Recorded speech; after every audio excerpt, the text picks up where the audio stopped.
అరుణాచల శివ నవిసుచెడు ఫలమునందేమి ఫలమేది పక్వతలో గుణమరుణాచల.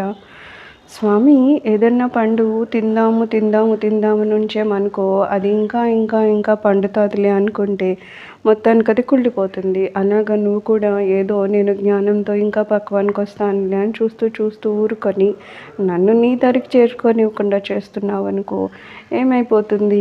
నేను ఇప్పుడు పక్వంలో ఉన్నాను, ఇంకా ఉంటే ఉంటే అది కుళ్ళిపోయే స్థితికి వెళ్ళిపోతాను. అప్పుడు నన్నేం అనుభవిస్తావు అరుణాచల?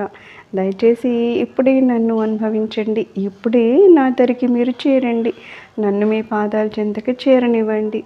ఇంకా ఇంకా అంటూ మీరు నన్ను అలా ఉంచి ఉన్నారనుకో, నేను ఏదో కుళ్ళిపోయిన పండులాగా అయిపోతాను. అప్పుడు అనుభవించడానికి ఏమీ మిగలదు.